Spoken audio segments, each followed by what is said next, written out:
بسم اللہ الرحمن الرحیم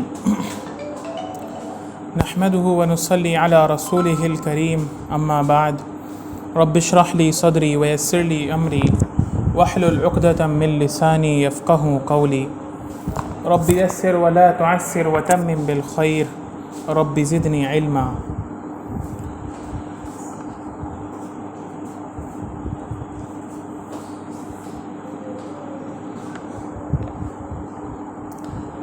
آج کے کلاس میں ہم سورہ آل عمران کی آیت نمبر 190 سے 194 تک کی تفسیر پڑھیں گے انشاءاللہ۔ تو پہلے مجھے یہ بتا دیں آپ لوگ کہ آواز کیسی آ رہی ہے، کلیئر آ رہی ہے کہ نہیں؟ جی کافی دیر ہو گئی آج کلاس شروع کرنے میں بھی اسی وجہ سے کہ آواز کا ایشو تھا۔ ٹھیک ہے، تو اب دیکھیے، امید ہے کہ انشاءاللہ لاسٹ تک آواز کلیئر آئے اور کوئی پریشانی اب نہیں ہو۔ تو یہ سورہ آل عمران کا لاسٹ حصہ چل رہا ہے، جیسا کہ میں نے آپ کو اس سے پہلے بھی بتایا تھا کہ یہ لاسٹ حصہ ہے، لاسٹ آیات ہیں، اور کسی بھی مدنی بڑی سورت کی جو آخر کی آیتیں ہوتی ہیں، جو لاسٹ کی آیتیں ہوتی ہیں، وہ بڑی اہم ہوتی ہیں اس اعتبار سے کہ اس میں اللہ رب العزت نے بہت اہم جو ہے نا وہ مضامین رکھے ہوئے ہوتے ہیں، بہت اہم ٹاپکس اس میں ڈسکس کیے جاتے ہیں۔ کچھ دعائیں ہوتی ہیں، جیسے کہ اختتام پہ ہم ہر چیز کی دعائیں مانگتے ہیں، ویسے ہی تو سورہ بقرہ میں جیسے ہم نے دیکھا تھا کہ اللہ تعالیٰ نے بہت پیاری دعاؤں کے ساتھ اس سورت کا اختتام کیا تھا، وہیں کچھ ایسی آیتیں بھی تھیں جو عظیم آیتیں تھیں، اور وہ آیتیں تھیں جو اللہ تعالیٰ نے اللہ کے رسول صلی اللہ علیہ وسلم کو گفٹ کے طور پہ دی تھیں جب آپ صلی اللہ علیہ وسلم معراج پہ تشریف لے کر گئے تھے۔ تو اسی طرح کی آیتیں، اسی طرح کی عظیم الشان آیتیں یہ سورہ آل عمران کے لاسٹ میں بھی ہیں۔ پہلے دیکھیے، میں آپ کے سامنے ان آیتوں کا جلدی سے ایک ٹرانسلیشن کروں گا، ترجمہ کروں گا، ذہن میں اس کو رکھیے گا، پھر ہم آگے بڑھیں گے۔ اعوذ باللہ من الشیطان الرجیم، بسم اللہ الرحمن الرحیم۔ ان فی خلق السماوات والارض واختلاف اللیل والنہار لآیات لأولی الالباب، بے شک آسمانوں اور زمین کی تخلیق میں اور رات اور دن کے اختلاف میں نشانیاں ہیں لأولی الالباب، عقل مندوں کے لیے، عقل والوں کے لیے۔ الذین یذکرون اللہ قیاما وقعودا وعلی جنوبہم، وہ جو ذکر کرتے ہیں اللہ کا کھڑے ہو کر بھی، بیٹھ کر بھی، اور اپنے پہلوؤں کے بل بھی۔ وَيَتَفَكَّرُونَ فِي خَلْقِ السَّمَاوَاتِ وَالْأَرْضِ، اور وہ جو غور و فکر کرتے ہیں، جو تفکر کرتے ہیں، جو سوچ وچار کرتے ہیں آسمانوں اور زمین کی تخلیق میں، ان کی بناوٹ میں۔ رَبَّنَا مَا خَلَقْتَ هَذَا بَاطِلًا، اور پھر وہ اس نتیجے پر پہنچتے ہیں کہ اللہ تو نے یہ سب کچھ باطل نہیں بنایا، بیکار نہیں بنایا۔ سبحانک، تیری ذات سب سے پاک ہے۔ فقنا عذاب النار، تو ہمیں بچا آگ کے عذاب سے۔ کسی نے لکھا ہے کہ آواز صحیح نہیں آ رہی ہے، تو کیا سب کے ساتھ یہی ایشو ہو رہا ہے؟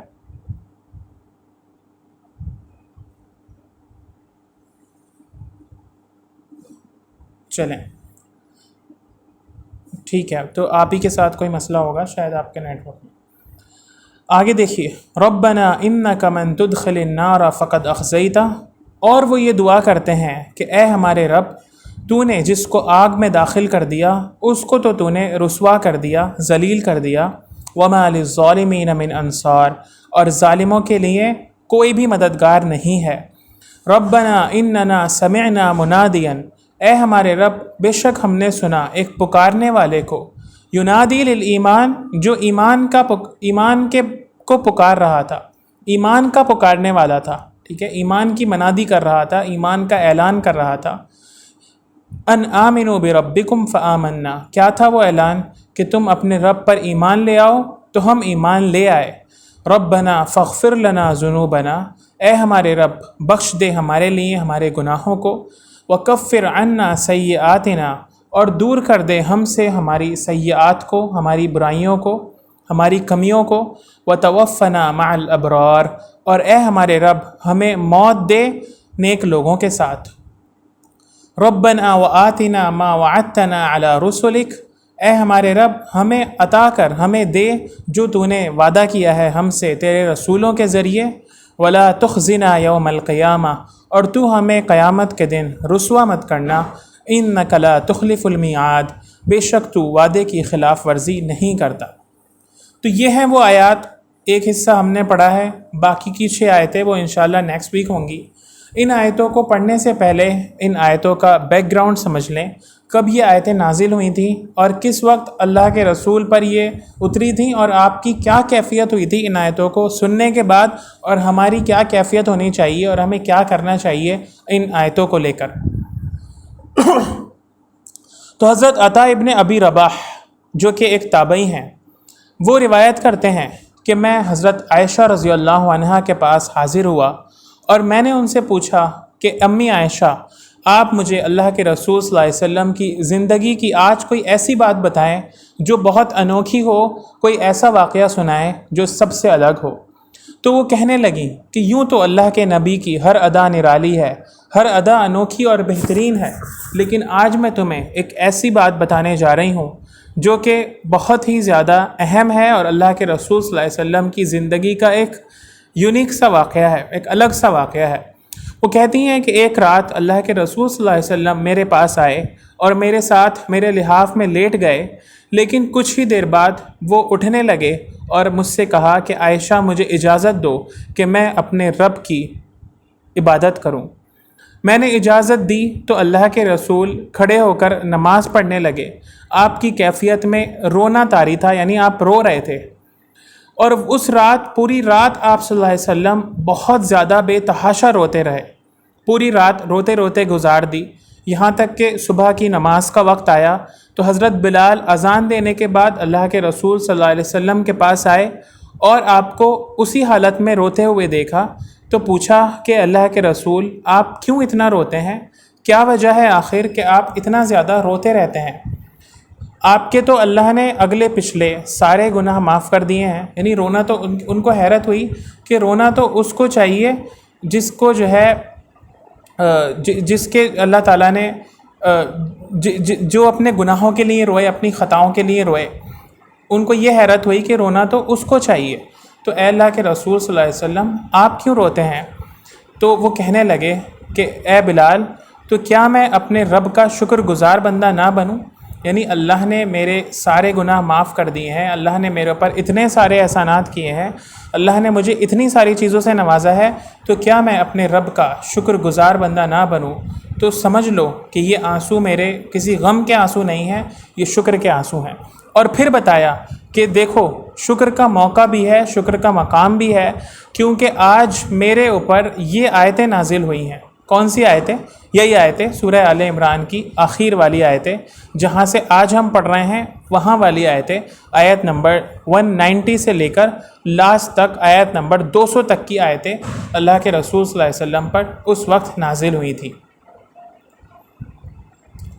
تو یہ ایک خاص موقع کی آیتیں ہیں اور ایک خاص وقت کی آیتیں ہیں۔ ان آیتوں کے اترنے کے بعد اللہ کے رسول کی کیفیت بھی ہم نے جان لی۔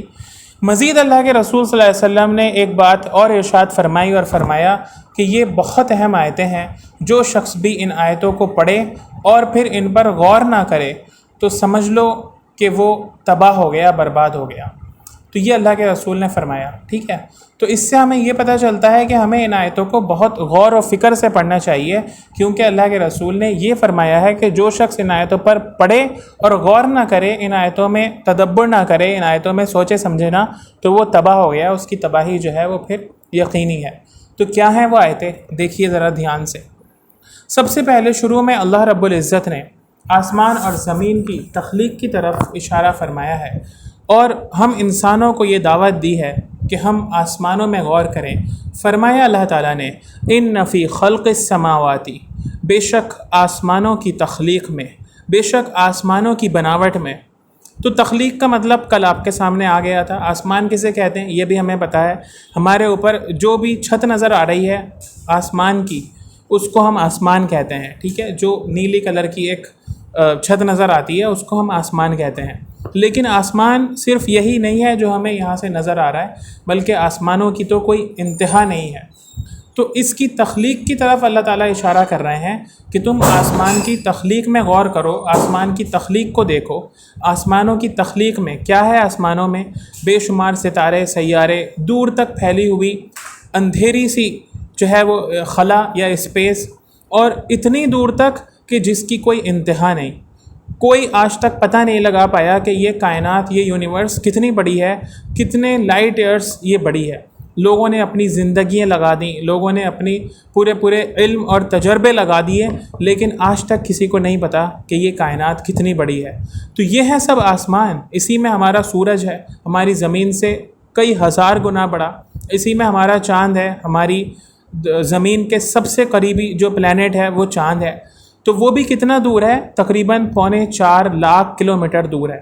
ٹھیک ہے، چاند جو ہماری زمین سے سب سے زیادہ قریب ہے وہ بھی 4.25 لاکھ کلومیٹر دور ہے، اور سورج پھر کتنا دور ہوگا، اور پھر اور دوسرے سیارے کتنے دور ہوں گے، اور پھر سیاروں سے مل کر ایک آپ کو پتہ ہی ہے کہ کتنی چیزیں جو ہے وہ پھیلی ہوئی ہیں، گلیکسیز بنتی ہیں، پھر کلسٹرز بنتے ہیں، ان سب سے مل کر یہ ہمارا آسمان ہے۔ تو اسی آسمان میں اللہ تعالیٰ غور کرنے کی دعوت دے رہے ہیں کہ ان فی خلق السماواتی، بے شک آسمانوں کی تخلیق میں، آسمانوں کی بناوٹ میں، پھر اسی آسمان سے ہمارے اوپر بارش برستی ہے، اسی آسمان سے ہمارا کنیکشن ہے، کس طریقے کا، رزق کا کنیکشن، ہماری روزی کا کنیکشن۔ اگر بارش نہ برسے تو کیسے زمین جو ہے وہ سبزہ اگائے گی، کیسے کوئی کھانے پینے کی چیز دنیا میں وجود میں آئے گی؟ تو یہ رزق بھی ہمارا گویا کہ آسمان سے ہی اترتا ہے پانی کی شکل میں۔ تو یہ اتنا بڑا آسمان دور تک پھیلا ہوا، دن میں دیکھیں تو الگ رنگ کا، رات میں دیکھیں تو الگ رنگ کا آسمان، اور پھر اس کو اللہ تعالیٰ نے مزین کیا ہے۔ فرمایا اللہ تعالیٰ نے وَالسَّمَاءَ بَنَيْنَاهَا، بنایا ہے آسمانوں کو ہم نے، بِأَيْدٍ، اپنے ہاتھوں سے، وَإِنَّا لَمُوسِعُونَ، اور ہم اس کو مزید پھیلاتے چلے جا رہے ہیں۔ اللہ تعالیٰ ان آسمانوں کو مزید ایکسپینڈ کرتے جا رہے ہیں، مزید بڑھاتے چلے جا رہے ہیں، یہ کائنات ایک جگہ پہ رک نہیں رہی ہے۔ اور اسی طرح سے انسانوں کا علم بھی جیسے جیسے آگے بڑھ رہا ہے، آسمانوں کے بارے میں انسان مزید جانتے جا رہے ہیں کہ آسمانوں میں کیا ہے، مختلف چیزیں انسانوں کو ملتی ہیں، مختلف بلیک ہولز ملتے ہیں، مختلف اتنے بڑے بڑے ستارے ملتے ہیں کہ دیکھ کے حیرت ہوتی ہے، مختلف گیسز کے گولے ملتے ہیں، اور بے شمار چیزیں ملتے ہیں۔ ذرا دیکھیے یہ ویڈیو۔ کتنی دنیایں ہوں گی اور کتنوں پر زندگی آباد ہوگی۔ اس تصویر میں ہم کہاں ہیں؟ وہ پیچھے کو چھوٹتا باہری حصہ دکھ رہا ہے نا، ہماری پرتھوی وہیں ہے، آکاش گنگا کے کیندر سے 30,000 پرکاش ورش دور، ملکی وے آکاش گنگا کاسموس میں ہمارے پتے کی تیسری لائن ہے۔ اس وقت ہم اپنے گھر سے 1,00,000 پرکاش ورش دور آ چکے ہیں، یعنی دھرتی سے روشنی کو ہم تک پہنچنے میں 1,00,000 سال لگ جائیں گے، جبکہ روشنی کی رفتار سب سے تیز ہوتی ہے۔ یہ اینڈرومیڈا کا گریٹ اسپائرل ہے، ہمارے پڑوس کی آکاش گنگا۔ ان دو بڑی گیلیکسیز اور آس پاس کی چھوٹی گیلیکسیز کو کہتے ہیں لوکل گروپ۔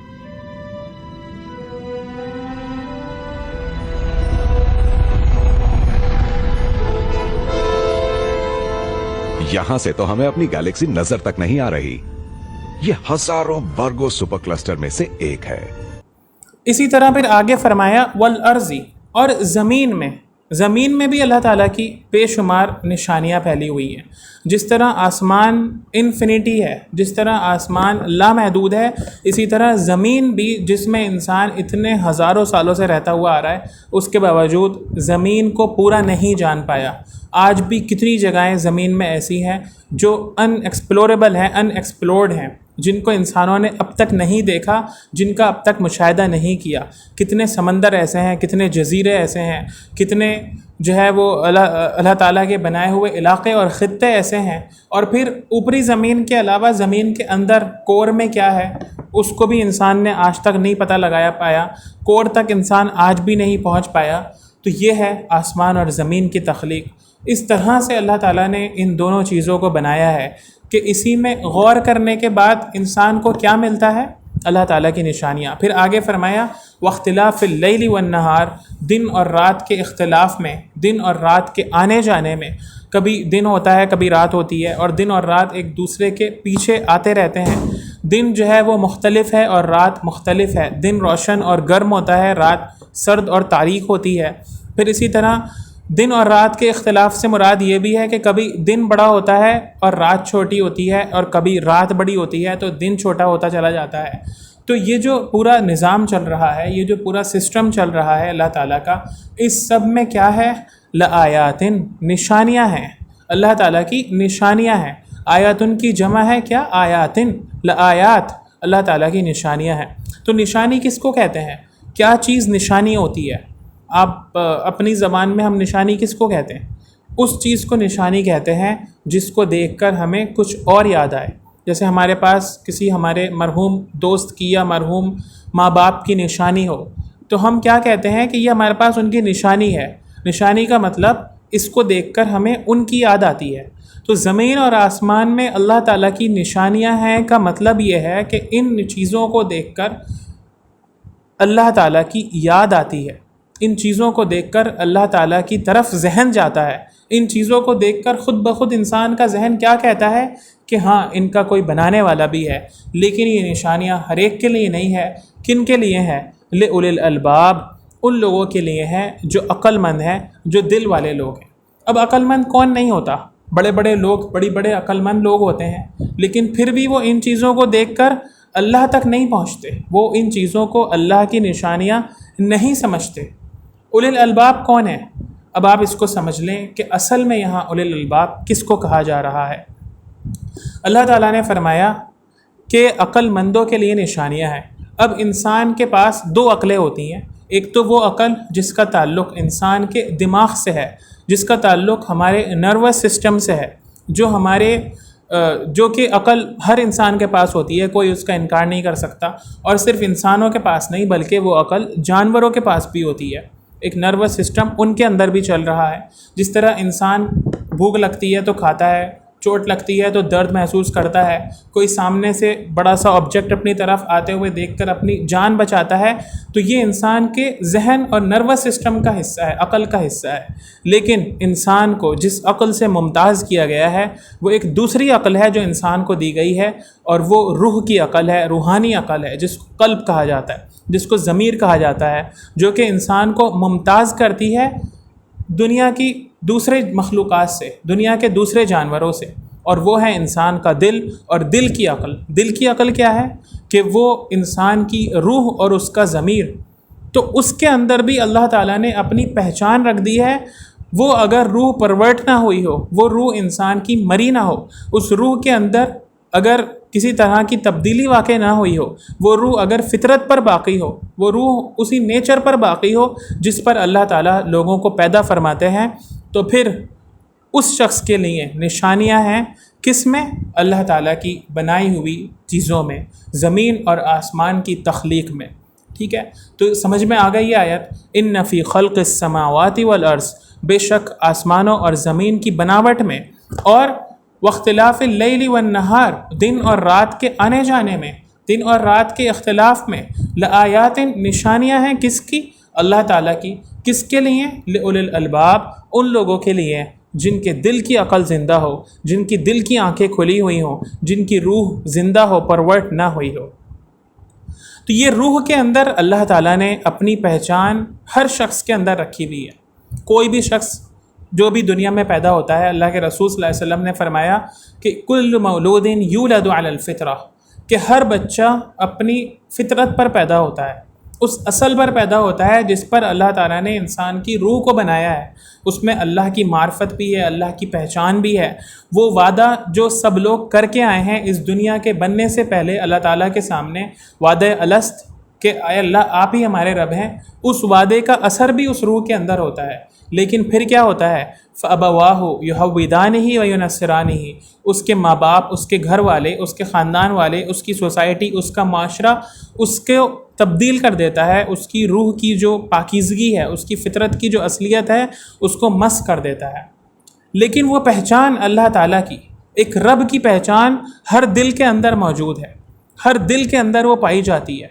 تبھی تو آپ دیکھیے اس زمانے میں بھی، اتنی دور آنے کے بعد بھی، جب جو ہے وہ ہر کسی کے ہر طرف پھیلا ہوا ہے خدا سے انکار کا ایک رویہ، خدا سے انکار کی روش لوگوں میں اتنی زیادہ پھیلنے کے باوجود بھی کیا ہے؟ آپ دیکھیے لوگ اب بھی خدا کو تلاش کرتے ہیں، لوگ اب بھی خدا کو ڈھونڈتے ہیں، لیکن پھر کیا ہوتا ہے، کچھ مندروں کے پروہت، کچھ مذہب کے غلط ٹھیکیدار ان کو خدا تک پہنچنے کے بجائے کہیں اور لگا دیتے ہیں، وہ پھر کہیں اور جانے لگتے ہیں، کسی اور چیز کو خدا ماننے خدا جو ہے وہ ماننے لگ جاتے ہیں۔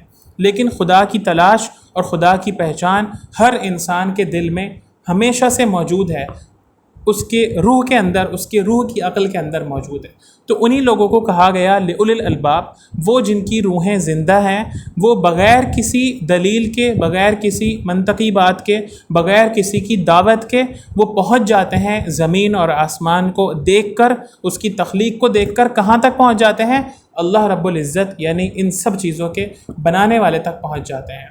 ٹھیک ہے، اس کے بعد دیکھیے اللہ تعالیٰ نے فرمایا الذین یذکرون اللہ، کون ہے عقل مند لوگ؟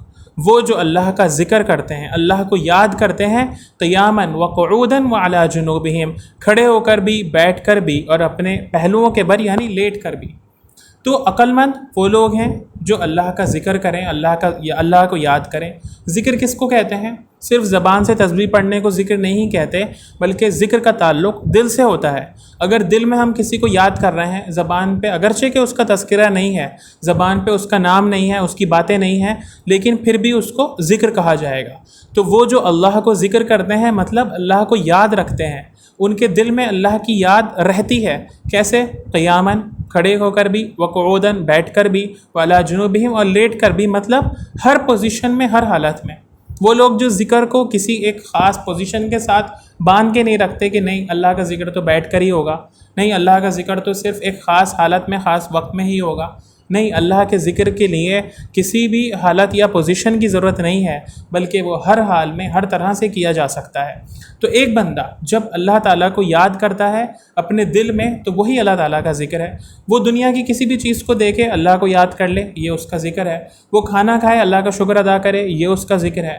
وہ کوئی بھی کام دنیا کا کرے، اس میں اللہ کے حکم کا خیال رکھے، یہ اللہ کا ذکر ہے۔ ٹھیک ہے، دوسرا کام کیا کرتے ہیں عقل مند لوگ؟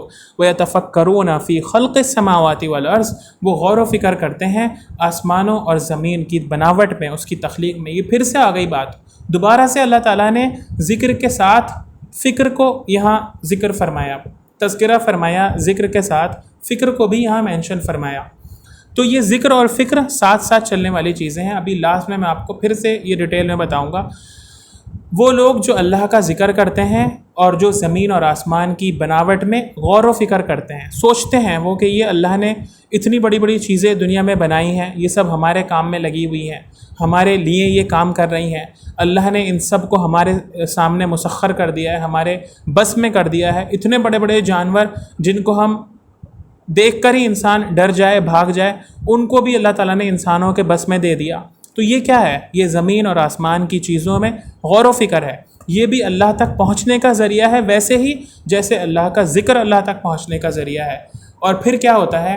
وہ ان سب چیزوں کے بعد، یہ غور و فکر کے بعد اس نتیجے پر پہنچتے ہیں کہ ربنا ما خلقت ھذا باطلا، اے ہمارے رب، آپ نے ان چیزوں کو بے مقصد نہیں بنایا، ایم لیس نہیں بنایا، وداؤٹ پرپز نہیں بنایا، آپ نے ان چیزوں کو بنایا ہے کسی خاص مقصد کے لیے۔ اور وہ مقصد کیا ہے؟ دنیا کے مقاصد بھی ہیں اور آخرت کے مقاصد بھی ہیں۔ دنیا کے مقاصد بھی ہر چیز کے اللہ اگرچہ کہ ہمیں نظر آئیں یا نظر آئیں، لیکن پائے جاتے ہیں۔ ایک چھوٹی سے چھوٹی چیز بھی جو ہمیں بظاہر لگتا ہے کہ یہ تو کسی بھی کام کی نہیں ہے، وہ اللہ تعالیٰ نے بے مقصد نہیں پیدا کری۔ ایک مچھر بھی ہمارے کاٹتا ہے تو ہم کہتے ہیں کہ یہ تو بڑی بیکار سی مخلوق ہے، صرف اس کا کام کاٹنا ہے۔ لیکن ریسرچ سے یہ پتہ چلا ہے کہ اگر ہمارے ایکو سسٹم سے مچھروں کو نکال دیا جائے تو کتنی ہی مخلوقات ایسی ہیں، خود انسان کے کھانے پینے کے لالے پڑ جائیں گے۔ اسی طرح بہت ساری چیزیں ایسی ہیں جو ابھی تک ایسا لگتا تھا کہ بیکار سی چیزیں ہیں، اور اس وقت تک وہ نظر انسانوں کے مشاہدے میں بھی نہیں آئی تھیں، لیکن جیسے جیسے چیزوں کی ضرورت پڑ رہی ہے، مختلف چیزیں زمین سے ہی نکلتی چلی آ رہی ہیں۔ آپ سوچیں کہ اگر پیٹرول آج سے 300-400 سال پہلے جو ہے وہ نکلتا تو وہ کس کام کا ہوتا، اس کا کیا پرپز ہوتا، لیکن اللہ تعالیٰ نے زمین سے اسی وقت پیٹرول کو نکلوایا جب اس کی ضرورت تھی، جب گاڑیاں ایجاد ہو گئیں، جب پیٹرول سے چلنے والی چیزیں وجود میں آ گئیں اسی وقت جو ہے وہ پیٹرول زمین سے نکلا. کیوں؟ اللہ تعالیٰ نے کسی بھی چیز کو بے مقصد پیدا نہیں فرمایا. تو ربنا ما خلقت ھذا باطلا. کتنی ہی ایسی دھاتیں ہیں آج کے زمانے میں جو آج نکل رہی ہیں تو ان کا یوز ایسا ہے کہ سونے سے زیادہ وہ مہنگی ہو گئی ہیں. لیتھیم ایک دھات ہے, ہر موبائل فون کی بیٹری میں وہ پڑتی ہے, ٹھیک ہے, نہیں پڑے تو انسان کا موبائل ہی جو ہے وہ نہ چل پائے, بیٹری ہی نہ بن پائے کوئی بھی. تو یہ آج کے زمانے میں نکلی اور اس کا یوز بھی نکل آیا. تو کون ہے جو ان سب چیزوں کو نکال رہا ہے اور انسانوں کو بتا رہا ہے کہ اس کا استعمال کیسے کرنا ہے؟ انسان سیکھ رہا ہے کہ اس کا استعمال کیسے کرنا ہے. تو یہی ہے ربنا ما خلقت ھذا باطلا, اے ہمارے رب آپ نے کسی بھی چیز کو بیکار نہیں پیدا فرمایا.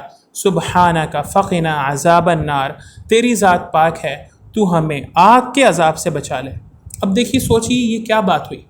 اللہ تعالیٰ نے ان لوگوں کا ذکر فرمایا جو اللہ کو یاد کرتے ہیں اور جو آسمان اور زمین کی بناوٹ اور ان کی چیزوں میں غور کرتے ہیں, فکر کرتے ہیں, ریسرچ کرتے ہیں, اور پھر ان کو یہ پتہ چلتا ہے کہ یہ چیزیں بیکار نہیں ہیں, اور پھر اس سے وہ یہ نتیجہ نکالتے ہیں کہ اے ہمارے رب ہمیں تو آگ کے عذاب سے بچا لے.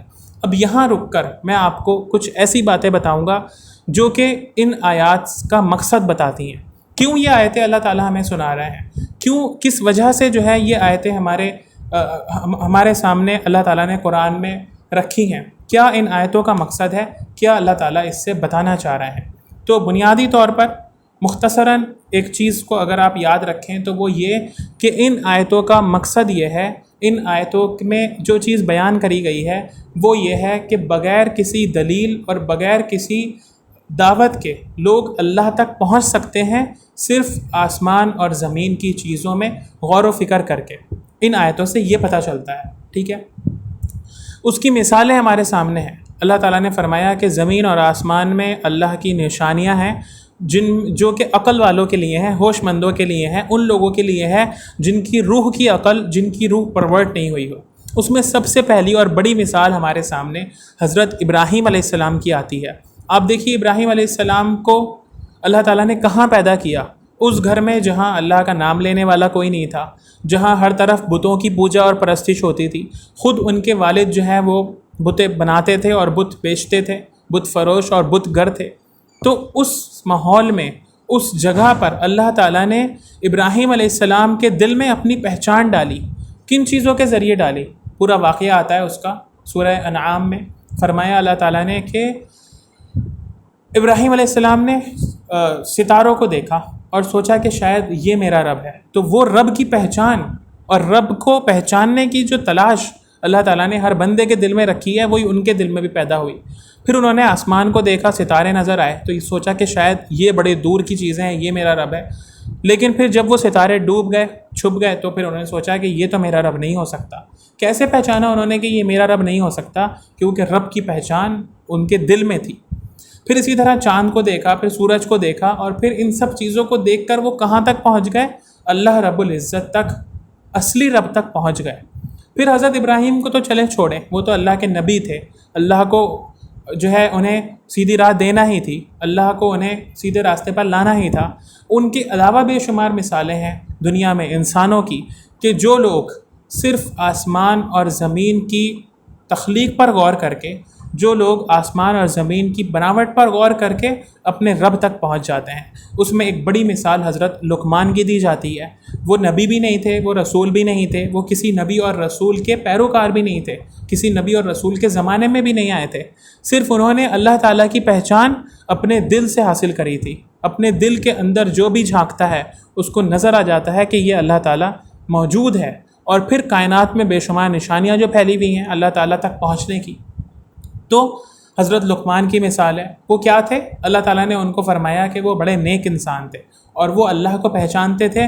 انہوں نے اپنے بچے کو جو نصیحتیں کری ہیں وہ بھی کیا ہیں؟ توحید کی دعوت ہے, اللہ کو ایک ماننے کی اس میں دعوت ہے کہ دیکھو اللہ تو ایک ہی ہے, رب تو ایک ہی ہے. کیسے پہنچے وہ, کیسے پہچانا انہوں نے اس چیز کو؟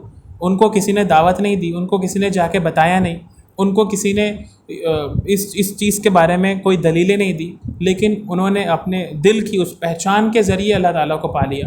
پھر اسی طرح آپ صلی اللہ علیہ وسلم کے زمانے میں بھی کئی ساری مثالیں اس کی ہمیں ملتی ہیں. انہی میں سے ایک مثال حضرت سلمان فارسی رضی اللہ عنہ کی ہے، جن کے دل میں خدا کی تلاش کی جو ہے وہ چاہت پیدا ہوئی، خدا کو تلاش کرنے کا جذبہ پیدا ہوا.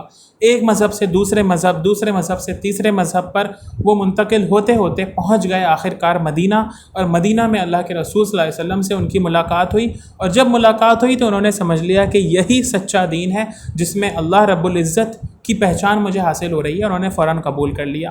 آج کے زمانے میں بھی بے شمار لوگ ایسے ہیں جو کائنات میں پھیلی ہوئی اللہ تعالیٰ کی نشانیوں کا مشاہدہ کر کے صرف انہی کو دیکھ کر وہ اللہ تعالیٰ کو مان لیتے ہیں، اللہ تعالیٰ پر ایمان لے آتے ہیں. تو یہ رب کی پہچان ہر انسان کے دل میں ہے، رب کی پہچان ہر انسان کی روح میں ہے، اللہ تعالیٰ نے رکھی ہوئی ہے. اور یہ کیسے ظاہر ہوتی ہے؟ جب بندہ اللہ تعالیٰ کی دنیا میں پھیلی ہوئی نشانیوں پر غور و فکر کرتا ہے.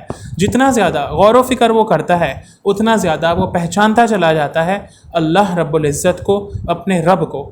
ٹھیک ہے. اور جو شخص اس ذریعے سے اللہ رب العزت تک پہنچتا ہے، جو شخص کائنات کی نشانیوں میں غور و فکر کر کے اللہ تک، اپنے رب تک پہنچتا ہے، وہ شخص اللہ رب العزت سے ایک گہرا رابطہ پیدا کرنے میں کامیاب ہو جاتا ہے. ٹھیک ہے. اب دیکھیے دوسری چیز، یہ تو ہوا ایمان باللہ، اللہ پر ایمان. اللہ پر ایمان تک پہنچ گیا وہ شخص جس نے صرف کائنات کی نشانیوں میں غور و فکر کیا. لیکن دوسرا ایمان بھی تو ہے، آخرت پر ایمان. اور یہ لوگ جن کا یہاں ذکر ہو رہا ہے، جو الذین یذکرون اللہ قیاما وقعودا، جو اللہ کا ذکر کرتے ہیں ہر حال میں، ویتفکرون فی خلق السماوات والارض، اور جو کائنات کی بناوٹ میں غور و فکر کرتے ہیں اور کہتے ہیں کہ اے اللہ تو نے ان چیزوں کو باطل نہیں پیدا کیا، بیکار نہیں پیدا کیا. آخر میں وہ یہ کیوں کہہ رہے ہیں کہ اے اللہ ہمیں آگ کے عذاب سے بچا لے؟ وہ گویا کہ اس سے یہ پتہ چلا کہ ان چیزوں پر غور و فکر کر کے وہ لوگ ایمان بالآخرت پر بھی پہنچ جاتے ہیں. وہ یہ بھی سمجھ لیتے ہیں کہ اس دنیا کے بعد بھی کوئی دنیا ہے. کیسے سمجھتے ہیں وہ؟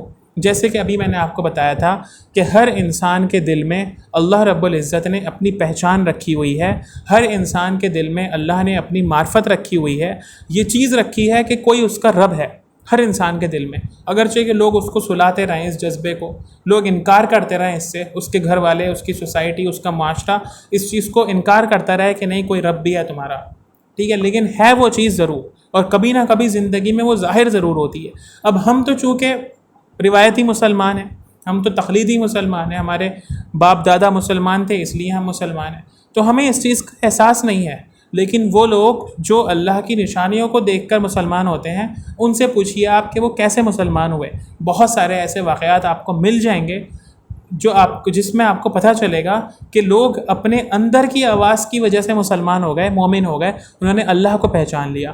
اسی طرح ایک دوسری چیز جو اللہ نے ہر انسان کے دل میں رکھی ہوئی ہے، وہ بھی بڑی اہم چیز ہے، بڑی امپورٹنٹ چیز ہے، اور وہ ہے اچھائی اور برائی کی پہچان. ٹھیک ہے. مورل لاز ود ان، جو انسان کے اندر اللہ تعالیٰ نے رکھے ہیں کہ کون سی چیز اچھی ہے اور کون سی چیز بری. کوئی اگر نہیں بھی بتائے تو ایک انسان کو پتہ ہوتا ہے کہ یہ اچھا ہے اور یہ برا ہے. ٹھیک ہے.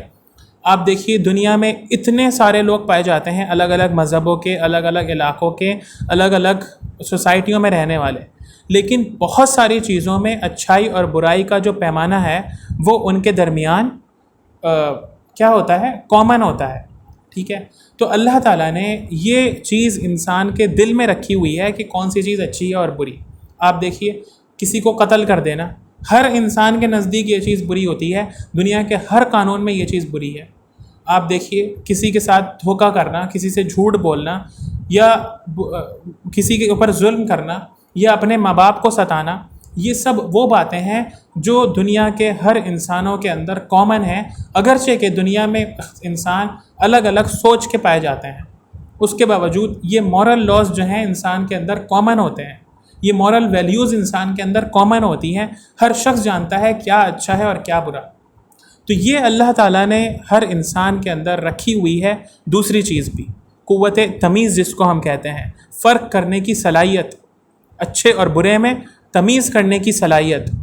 ٹھیک ہے. یہ بھی ہر انسان کے اندر اللہ تعالیٰ نے رکھی ہے. اب جب کوئی شخص عقل سلیم پر ہو، اس کی فطرت سلیم ہو، وہ اس کی روح پرورٹ نہیں ہوئی ہو، اس کی روح خراب نہیں ہوئی ہو، تو وہ ہر اچھی اور بری چیز کو پہچان لے گا کہ یہ اچھی ہے اور یہ بری ہے۔ لیکن پھر جب عقل اس پر غور کرتی ہے تو اس کو نظر آتا ہے کہ دنیا میں اس اچھے برے کا نتیجہ نہیں نکل رہا۔ دنیا جو ہے، یہاں پر جو شخص برائی کر رہا ہے، جو شخص اللہ تعالیٰ کی نافرمانی کر رہا ہے، جو شخص بری چیزوں پہ پڑا ہوا ہے، وہ کامیاب ہو رہا ہے، اور ایک شخص جو ایماندار ہے، ایک شخص جو کسی پر ظلم نہیں کرتا، ایک شخص جو اپنی مورل ویلیوز کا خیال کرتا ہے، وہ دنیا میں ناکام ہے، اس کو دنیا میں کچھ حاصل نہیں ہو رہا۔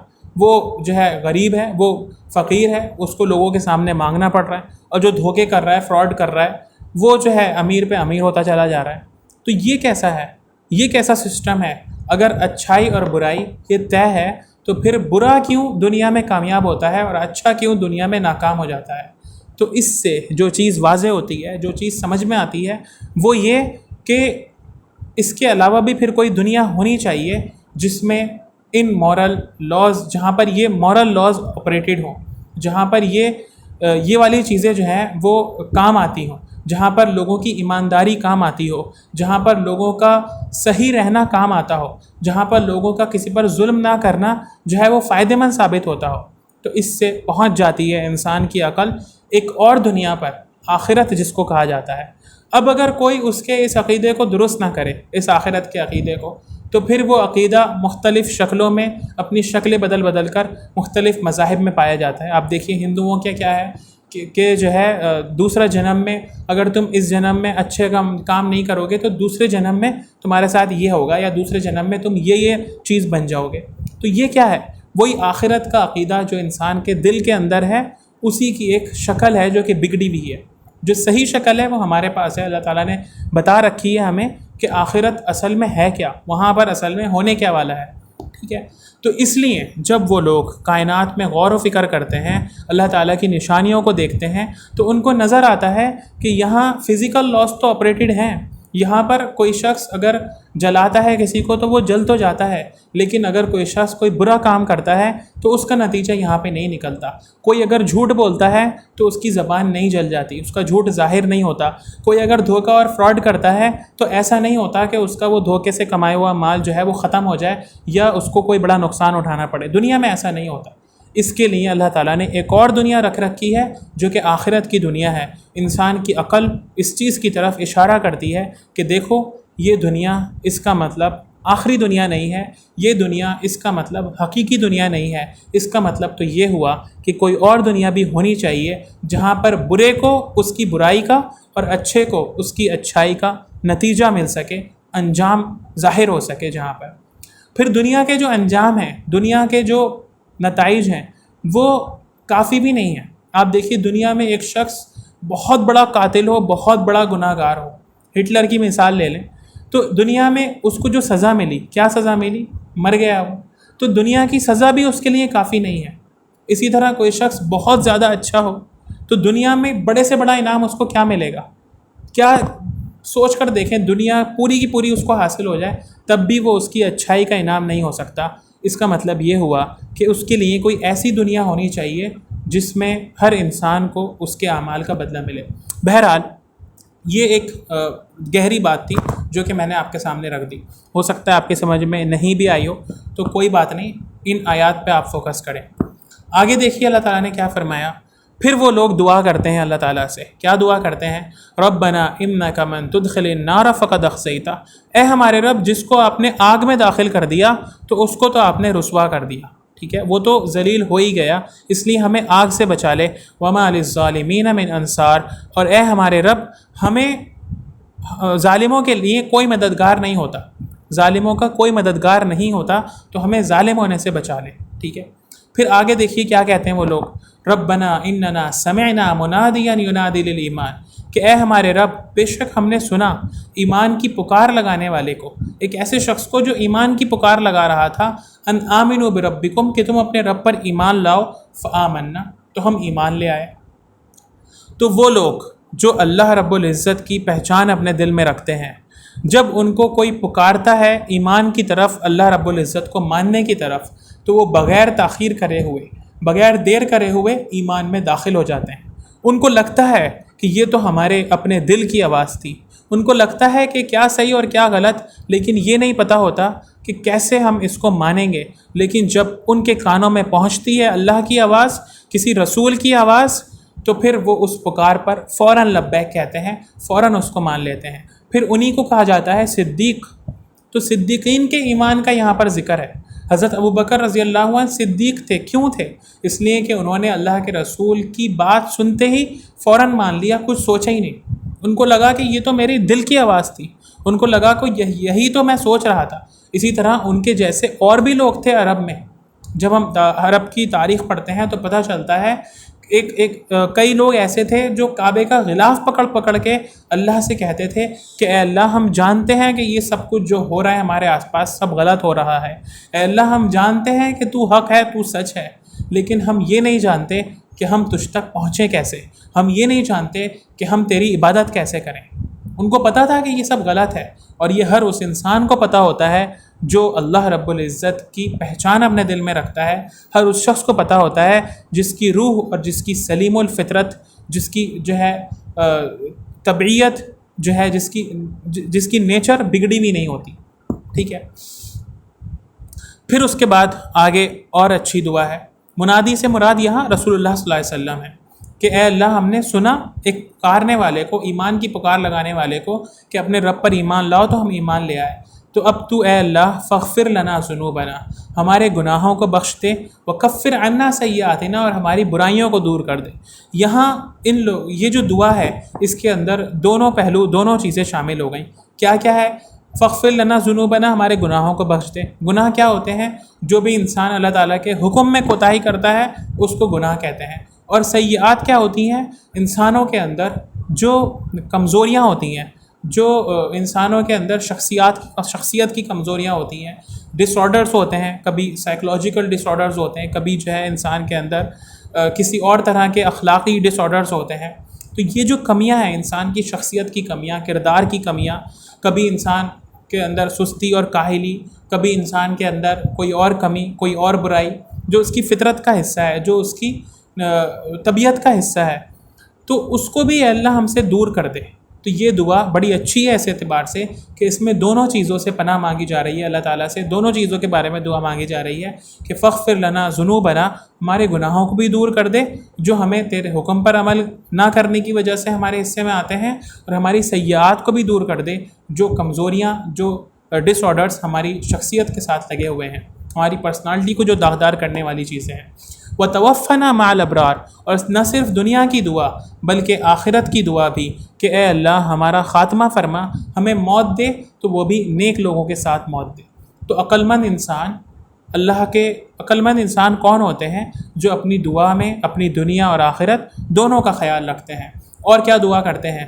ربنا وآتنا ما وعدتنا، اے ہمارے رب ہمیں دے جو تو نے وعدہ کیا ہے ہم سے، علی رسولک، تیرے رسولوں کے ذریعے، ولا تخزنا یوم القیامہ، اور ہمیں قیامت کے دن رسوا مت کرنا، کیونکہ سب سے بڑی رسوائی تو قیامت کی رسوائی ہے. دنیا میں کوئی انسان کتنا بھی ذلیل ہو جائے، کوئی اس کی ویلیو نہ ہو، لیکن کوئی بات نہیں، اگر قیامت میں وہ کامیاب ہے، اگر آخرت میں وہ کامیاب ہے. لیکن اگر اس دن کسی کی بے عزتی ہوتی ہے، اس دن سب کے سامنے اگر کسی کو ذلیل اور رسوا کیا جاتا ہے، تو اس سے بڑی کوئی رسوائی نہیں. اس لیے اس رسوائی سے بچنے کی یہ دعا ہے، انک لا تخلف المیعاد، اے اللہ تو وعدہ خلافی نہیں کرتا. تو نے جو وعدہ کیا ہے اپنے رسولوں سے کہ تو اچھے لوگوں کو قیامت میں بدلہ دے گا، تو اس وعدے کے خلاف نہیں جا سکتا.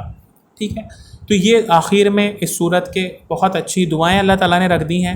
ان دعاؤں کو ہم سب یاد کر لیں. اور اللہ کے رسول صلی اللہ علیہ وسلم کا یہ بھی معمول تھا کہ ہر تہجد میں اٹھتے وقت اللہ کے رسول یہ دعا کرتے تھے، یعنی وضو کرنے سے پہلے ہی یہ دعائیں مانگ لیتے تھے. پھر اسی طرح ان آیتوں سے ہمیں ایک اور بات جو پتہ چلتی ہے وہ یہ کہ ہمیں اللہ تعالیٰ کی نشانیوں میں غور و فکر کرنے کے لیے اپنا کچھ وقت نکالنا چاہیے. ٹھیک ہے. جس طرح ہم اللہ تعالیٰ کے ذکر کے لیے وقت نکالتے ہیں، ہم یہ سوچتے ہیں کہ ہم اللہ کا ذکر کریں، اس کی تسبیح کریں، اس کے لیے نمازیں پڑھیں، اسی طرح اللہ کی نشانیوں میں بھی ہم غور و فکر کریں، اس لیے کہ اللہ کے رسول صلی اللہ علیہ وسلم نے فرمایا تفکر ساعۃ خیر من اللیل خیر من قیام اللیلۃ، کہ ایک لمحے کے لیے اللہ کی نشانیوں میں غور و فکر کرنا، کائنات کو دیکھ کر یونیورس میں غور و فکر کر کے اللہ کی پہچان حاصل کرنا، اس کی معرفت حاصل کرنا، یہ بہتر ہے ساری رات قیام کرنے سے، ٹھیک ہے۔ تو یہ اللہ کے رسول کی ایک حدیث سے بڑی اہمیت پتہ چلتی ہے اس سے، کس چیز کی؟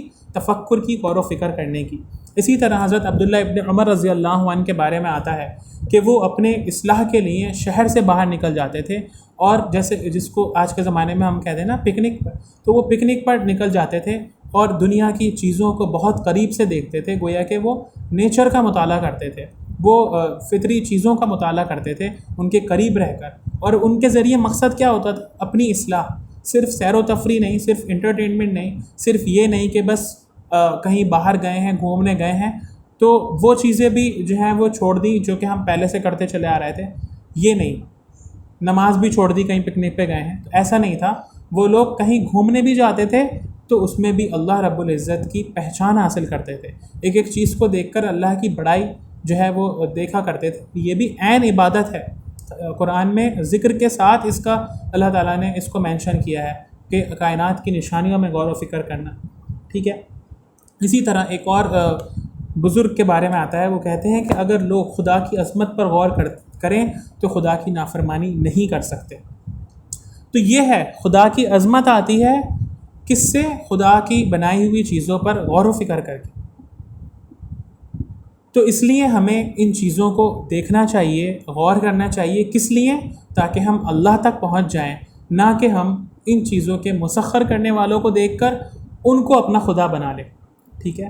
یہی ہو رہا ہے دنیا نے اپنا خدا اور اپنا آئیڈیل اور اپنا سب کچھ کس کو مان رکھا ہے؟ ان لوگوں کو جو کائنات کی نشانیوں پر غور و فکر کر کے اس کو مسخر کر رہے ہیں، اس کو جو ہے بتا رہے ہیں لوگوں کو، جن کو ہم دوسری زبان میں سائنٹسٹ کہیں، ریسرچرز کہیں، ٹھیک ہے، یا ایسٹروناٹس کہیں، تو ان کو لوگوں نے اپنا خدا بنا لیا اور اس کو بھول گئے جو ان چیزوں کا بنانے والا ہے۔ تو ہمیں یہ چیزیں اس لیے اللہ تعالیٰ نے دکھائی ہیں بار بار، قرآن میں بھی اور آس پاس بھی، یہ بھی آیتیں ہیں، جس طرح قرآن کی آیتیں ہیں اسی طرح ان چیزوں کو بھی اللہ تعالیٰ نے آیتیں کہا، لآیات، یہ دنیا میں پھیلی ہوئی چیزیں بھی آیتیں ہیں۔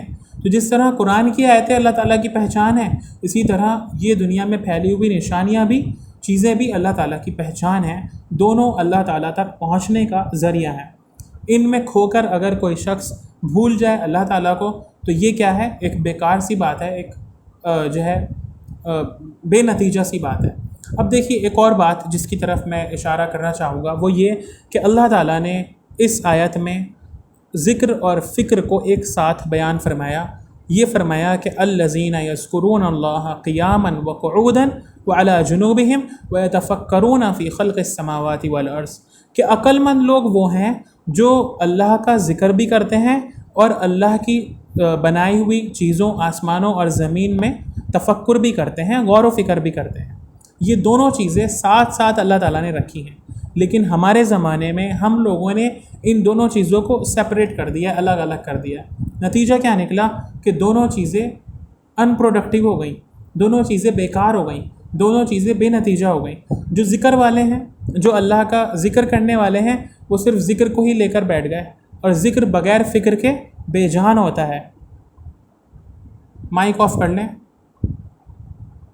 ذکر اگر فکر کے ساتھ نہ ہو، ذکر اگر صرف زبانی اذکار ہو، صرف زبانی تسبیح ہو، اس میں اللہ کی یاد نہ ہو، اس میں اللہ تعالیٰ کی پہچان نہ ہو، اس میں اللہ تعالیٰ پر غور و فکر نہ ہو، تو وہ ذکر کیا ہے؟ ایسا ہی ہے جیسے بغیر روح کے جسم ہوتا ہے، ٹھیک ہے۔ اور اسی طرح فکر، اگر صرف کوئی شخص کائنات میں غور و فکر ہی کرتا رہے، جیسے کہ بہت سارے لوگ کرتے ہیں، تو اور پھر اس سے اللہ تعالیٰ تک نہیں پہنچے، اللہ تعالیٰ کی بنائی ہوئی چیزوں کو دیکھ کر وہ اپنے ان کے بنانے والے تک نہ پہنچے، ان مخلوقات کو دیکھ کر کوئی شخص خالق تک نہ پہنچے، اس کو اس کی یاد نہ آئے، تو وہ بھی بیکار ہے۔ تو یہ دونوں چیزیں جو سیپریٹ ہو گئی ہیں، جو الگ الگ ہو گئی ہیں ہمارے زمانے میں، کچھ ہماری اپنی کوتاہیوں کی وجہ سے بھی اور کچھ گردش زمانہ کی وجہ سے بھی، تو یہ بہت خطرناک بات ہے۔ یہ ایک ایسی چیز ہے جس کا اللہ تعالیٰ نے حکم نہیں دیا تھا، اور اس کو ہم دین کے نام پہ کرتے ہیں. ہم کہتے ہیں کہ بھائی ہم تو اللہ تعالیٰ کا عبادتیں کر رہے ہیں، ہمیں کیا مطلب دنیا کی چیزوں میں غور و فکر کر کے. اللہ تعالیٰ دونوں چیزوں کو ساتھ ساتھ بتا رہے ہیں، اور جو لوگ ان چیزوں میں غور و فکر کرتے ہیں ان کو وہ اللہ تعالیٰ سے بہت دور چلے گئے ہیں. تو یہ جب سے سپریشن ہوئی ہے اسی وقت سے انسانوں میں تباہی آئی ہے، اسی وقت سے لوگ جو ہیں وہ اللہ تعالیٰ کو بھول گئے ہیں. حالانکہ اس آیت سے ہمیں یہ پتہ چلتا ہے کہ ذکر اور فکر جب ساتھ ساتھ ہوں تبھی انسان اپنے حقیقی مالک، اپنے حقیقی رب اللہ رب العزت تک پہنچ سکتا ہے. ٹھیک ہے، تو یہ بڑی اہم بات تھی. کیا فرمایا اللہ نے؟ الذین یذکرون اللہ قیاما وقعودا وعلی جنوبہم، وہ جو ذکر کرتے ہیں اللہ کا کھڑے ہو کر بھی اور بیٹھ کر بھی اور اپنی پہلوؤں کے بل بھی. ویتفکرون فی خلق السماوات والارض، اور جو غور و فکر کرتے ہیں آسمانوں اور زمین کی بناوٹ میں، اس کی تخلیق میں. اور ان دونوں چیزوں کے ذریعے وہ کس نتیجے پر پہنچتے ہیں کہ اللہ نے یہ سب کچھ بیکار نہیں بنایا، یہ سب کچھ اللہ تعالیٰ نے بے مقصد نہیں بنایا. ہر چیز ایک مقصد کے تحت ہے، ہر چیز کے پیچھے ایک پرپز ہے، ایک ایم ہے. ہر چیز جیسے اللہ تعالیٰ نے خود ان چیزوں پر جگہ جگہ قرآن میں توجہ دلائی ہے. جیسے اللہ تعالیٰ پلانٹس سسٹم پہ توجہ دلاتے ہوئے کہتے ہیں کہ دیکھو تم پیڑ پودوں کو دیکھو. ایک پودا جب چھوٹا سا ہوتا ہے تو وہ نکلتا ہے زمین سے، اور وہ بڑا اچھا لگتا ہے دیکھنے والوں کو بھی اور اس کو بھی جس نے اس پودے کو لگایا ہے. پھر وہ دھیرے دھیرے بڑھتا ہے، اس میں جان آتی ہے. اس کی جو پتلی پتلی شاخیں تھیں وہ ایک تناور درخت بن جاتی ہیں. پھر وہ درخت لوگوں کو فائدے دیتا ہے، لوگوں کے کام آتا ہے، لوگوں کو گھنی چھاؤں فراہم کرتا ہے، لوگوں کو وہ بہت سارے پھل دیتا ہے. پھر اس کے بعد ایک وقت وہ بھی آتا ہے جب وہ درخت بوڑھا ہو جاتا ہے اور وہ پھل نہیں دیتا، اور پھر ایک وقت وہ آتا ہے جب وہ سوکھ کر گر جاتا ہے. تو یہ جو سائیکل ہے پلانٹ سسٹم کا سائیکل، اسی سے اللہ تعالیٰ نے ہمیں سکھایا ہے انسانوں کی زندگی کا سائیکل، کہ انسان پیدا ہوتا ہے چھوٹا سا ہوتا ہے، پھر اس کے بعد مزید بڑا ہوتا ہے، پھر اس کے اندر جان آتی ہے، پھر وہ لوگوں کے لیے فائدہ مند بنتا ہے. پھر جو ہے ایک وقت وہ آتا ہے وہ بیکار ہو جاتا ہے، اور پھر ایک وقت وہ آ جاتا ہے وہ ختم ہو کر واپس مٹی میں مل جاتا ہے. تو اس سے انسان اپنی زندگی کو دیکھے، وہ یہ دیکھے کہ جس طرح پیڑ پودوں کا یہ سائیکل چل رہا ہے ہماری زندگی کا بھی سائیکل چل رہا ہے، اور پھر اس سے اپنی موت کو یاد کرے. تو اس طرح کی بے شمار چیزیں دنیا میں پھیلی ہوئی ہیں جن کو دیکھ کر ہم اللہ رب العزت کی پہچان حاصل کر سکتے ہیں. خاص طور پر وہ چیزیں کہاں ہیں؟ آسمانوں میں. اتنی بڑی اسپیس اللہ تعالیٰ نے دے رکھی ہے غور و فکر کرنے کے لیے، اس میں تدبر کرنے کے لیے، اس میں سوچ وچار کرنے کے لیے، اس کو ایکسپلور کرنے کے لیے، کہ انسان پوری زندگی بھی لگا دے گا تب بھی اس کو پورے طور پر ایکسپلور نہیں کر پائے گا. ٹھیک ہے، تو یہ ذکر اور فکر اللہ تعالیٰ نے ساتھ ساتھ یہ چیزیں رکھی ہیں. جو شخص بھی ان دونوں چیزوں کو الگ الگ کرے گا تو وہ صحیح طور پر اللہ تک نہیں پہنچ سکتا، وہ اولو الالباب میں سے نہیں ہو سکتا، کیونکہ عقل مندوں کی نشانی اور پہچان اللہ نے یہی بتائی ہے جو ذکر کرتے ہیں اللہ کا بہت زیادہ، ہر کنڈیشن میں، ہر سچویشن میں، ہر پوزیشن میں، کہیں پر بھی ہوں، کھڑے ہوں، بیٹھے ہوں، لیٹے ہوں. اور دوسری چیز وہ آسمان اور زمین کی بناوٹوں میں غور کرتے ہیں، ایک ایک چیز کو قریب سے دیکھتے ہیں اور اس سے پہنچتے ہیں کس نتیجے پر کہ یہ اللہ تعالیٰ نے کسی مقصد کے لیے بنایا ہے. اور پھر اللہ سے دعائیں کرتے ہیں، کس کی؟ آخرت میں اپنے سرخرو ہونے کی دعائیں، جہنم سے اپنے لیے نجات کی دعائیں. ٹھیک ہے، تو یہ آیتیں تھیں آج کی، بڑی اہم آیتیں تھیں، بڑی امپورٹنٹ آیتیں تھیں. اب صرف 6 آیتیں باقی بچی ہیں، وہ بھی اگلے ہفتے انشاءاللہ ہو جائیں گی، پھر یہ صورت مکمل ہو جائے گی. ٹھیک ہے، تو ان آیتوں میں ہم نے بہت کچھ سیکھا. آپ کو اگر کچھ سمجھ میں آیا ہو یا آپ کو کچھ شیئر کرنا ہو یا آپ کو کوئی سوال کرنا ہو ان آیتوں سے متعلق تو آپ کر سکتے ہیں. مجھے پتہ ہے کہ لیٹ ہو گیا ہے، کلاس 4 منٹ آگے نکل گئے ہیں، لیکن لیٹ شروع بھی ہوا تھا. ٹھیک ہے، تو بس 2 منٹ میں اب کلاس ہم ختم کر دیں گے. کسی کا کوئی سوال ہو تو کر سکتے ہیں.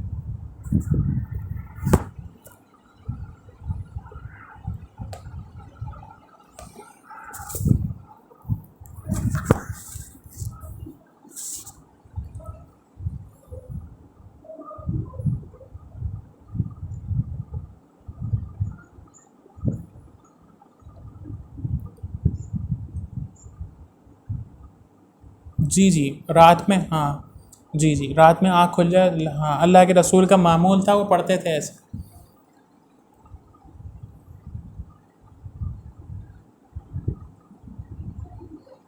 بالکل.